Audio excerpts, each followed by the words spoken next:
Olá! Escândalo no México. 383 corpos são encontrados abandonados em crematório. Trump avança para encerrar a cidadania por nascimento nos Estados Unidos. A aplicação começa após 27 de julho. Explosão populacional da Flórida preocupa autoridades e moradores. Carta polêmica. Trump sobe tarifas contra o Brasil e pressiona Lula em defesa de Bolsonaro. Brasileiro condenado por abuso infantil é preso em Rhode Island e enfrenta deportação. Eu sou Elisete Garcilaso e estamos começando mais um Conecta iCast.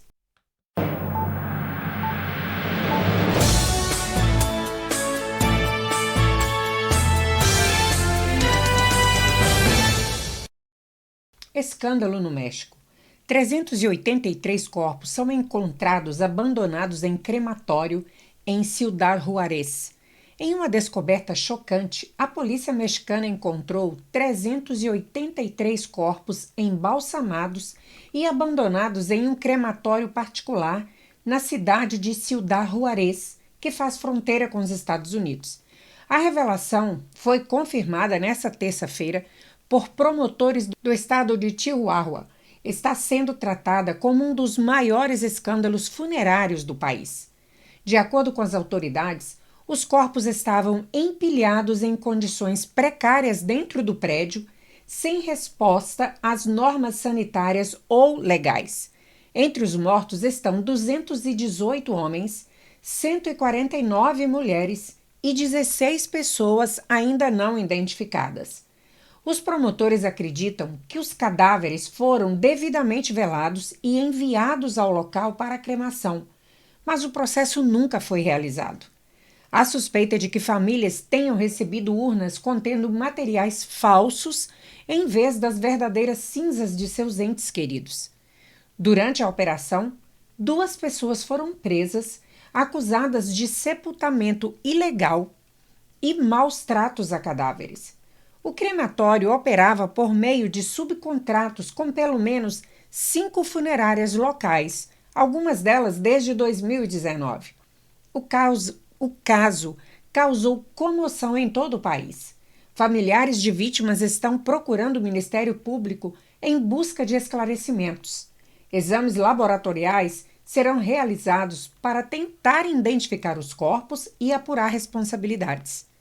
O procurador-geral César Juaregui declarou que também serão investigadas falhas das autoridades responsáveis pela fiscalização do setor funerário. O escândalo revela graves lacunas na regulamentação e controle desses serviços no México.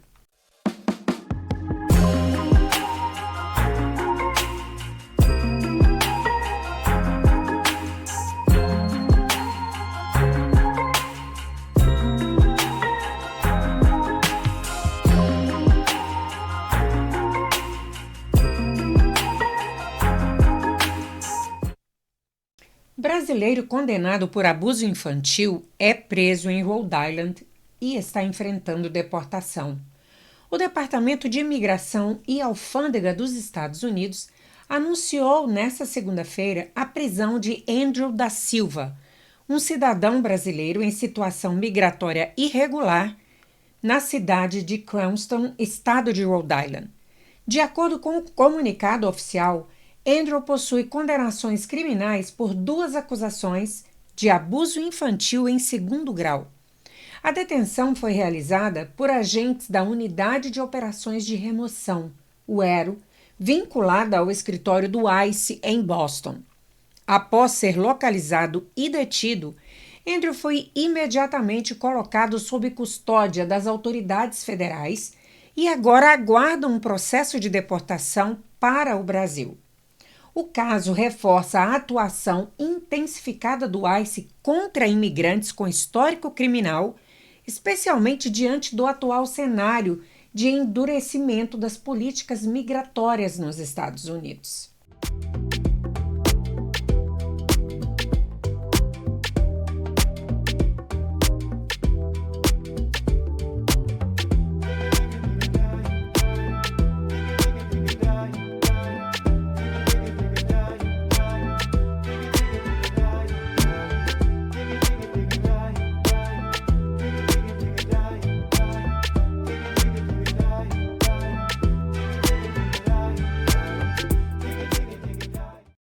Trump avança para encerrar a cidadania por nascimento nos Estados Unidos. A aplicação começa após 27 de julho.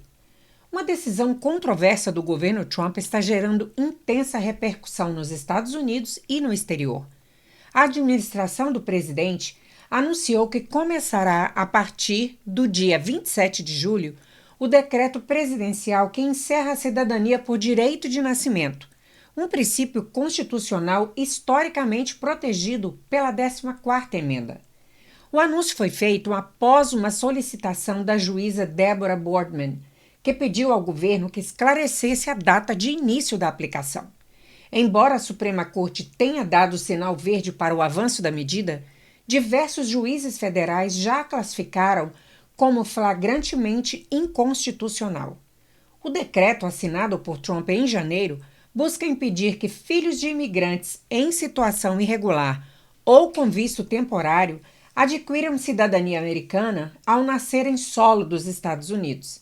A decisão se apoia na interpretação da frase sujeito à sua jurisdição, presente na 14ª emenda. Interpretação essa já refutada por juízes e especialistas constitucionais. Estou na magistratura há mais de 4 décadas. Não me lembro de outro caso em que a questão apresentada tenha sido tão clara quanto esta. Esta é uma ordem flagrantemente inconstitucional, declarou o juiz distrital John Cooganer, de Seattle.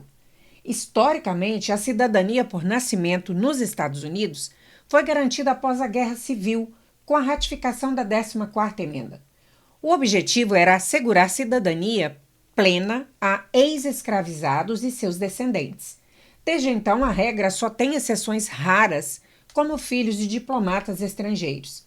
O governo Trump, no entanto, defende que a prática atual atrai imigração ilegal, criando o que chama de imã de nascimentos nos Estados Unidos.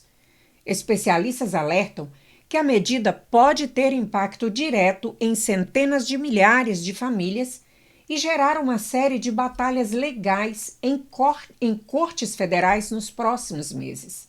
Enquanto isso, o Departamento de Segurança Interna, o DHS, anunciou que começará a divulgar orientações públicas sobre como a ordem será implementada, o que levanta preocupações entre defensores dos direitos civis e advogados de imigração.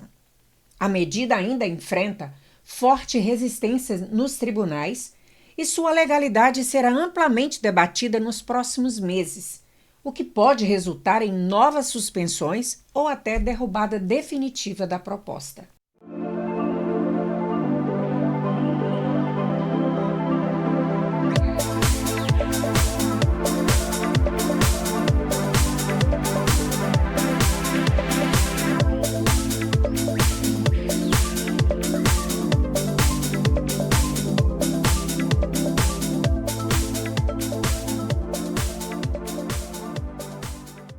Carta polêmica.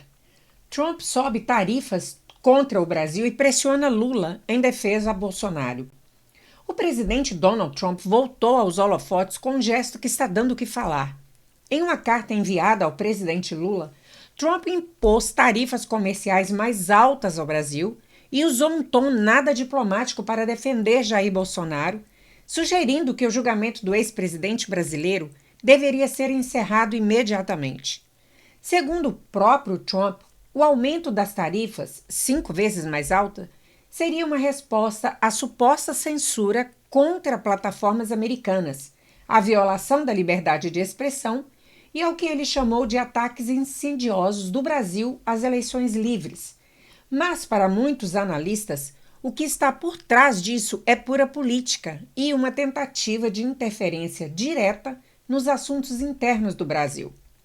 Na carta, Trump chama Bolsonaro de líder altamente respeitado e diz que o processo contra ele é uma caça às bruxas, expressão que ele mesmo usou diversas vezes nos Estados Unidos quando enfrentou o processo de impeachment e acusações criminais.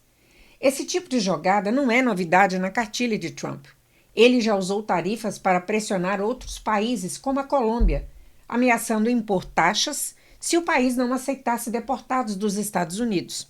E funcionou. O governo colombiano cedeu e ele recuou. Agora parece estar testando a mesma tática com o Brasil. Só que, dessa vez, o argumento comercial não cola. Os Estados Unidos têm superávit na balança com o Brasil, ou seja, exportam mais do que importam, o que levanta a suspeita de que o verdadeiro motivo seja político e com o endereço certo: os BRICS e o desconforto com a postura independente do governo Lula. E agora? A carta causou reações de espanto nos bastidores diplomáticos e entre políticos brasileiros. Para muitos, trata-se de uma tentativa clara de interferência estrangeira em um momento delicado da política nacional.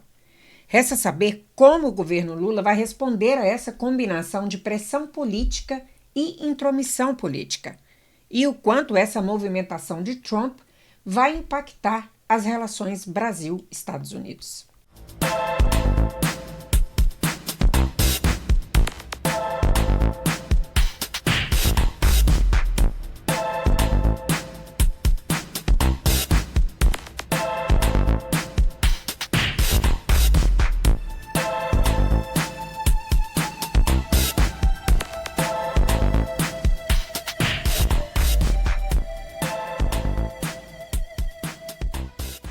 Explosão populacional da Flórida preocupa autoridades e moradores da costa do Golfo. A população da Flórida está crescendo em ritmo acelerado e as projeções indicam que o estado poderá atingir quase 26 milhões de habitantes até 2035, um aumento de 2,5 milhões de pessoas em apenas uma década. A expansão está gerando pressão sobre a infraestrutura urbana, escolas e moradias, especialmente nas cidades da costa do Golfo, como Fort Myers, Cape Coral e região. Segundo a Conferência de Estimativas Democráticas da Flórida, a população atual, de 23,3 milhões, já apresenta sinais de sobrecarga no sistema. Estradas congestionadas, escolas superlotadas e falta de moradias acessíveis são queixas cada vez mais comuns entre os residentes. Randy Kreis, corretor de imóveis comerciais e membro da Comissão de Planejamento Metropolitano, alertou: o condado diz que não temos recursos para manter a infraestrutura e as estradas. Para enfrentar o desafio, Kreis propôs o aumento do imposto sobre vendas, por meio da campanha SOS Quadrado. Salve nossas ruas e escolas. O objetivo é financiar projetos críticos como a ampliação viária e a construção de escolas. Cerca de 37% dos nossos visitantes reclamam das condições das ruas. Coincidentemente, 37% da arrecadação vem desses mesmos visitantes. Então, por que não envolvê-los na solução? Defendeu ele. Entre os projetos que enfrentam atrasos está a reforma da ponte de Cape Coral, orçada em 360 milhões de dólares, mas impactada pela alta nos custos da construção. Escolas também sentem o impacto. O Distrito Escolar do Condado de Lee, um dos que mais crescem no estado, está adicionando cerca de 1.000 novos alunos por ano. O plano atual prevê a construção de 8 novas escolas e a ampliação de campi já existentes. Somos um dos poucos distritos escolares em crescimento na Flórida, afirmou Spiker, porta-voz do distrito. O crescimento afeta o dia a dia da população. Moradores da região relatam mudanças visíveis. Recentemente me deparei com a realidade de como o trânsito está ruim, comentou uma moradora de Lee County. Já uma visitante de Wisconsin admitiu ter dúvidas sobre se mudaria para a região. As pessoas são ótimas e o lugar é lindo, mas o trânsito é demais. Além disso, os custos de moradia seguem em alta, com novos empreendimentos sendo erguidos para atender a demanda crescente, o que gera preocupações sobre acessibilidade e qualidade de vida a longo prazo. Bem, pessoal, por hoje é só. Mas antes de ir, quero pedir a você que ainda não é inscrito no nosso canal, que, por favor, se inscreva agora, clica no sininho para você ser notificado toda vez que a gente subir um novo vídeo e, se for possível, compartilhe esse vídeo com mais pessoas. Muito obrigada por ter estado conosco mais uma vez e nos vemos numa próxima edição. Até mais!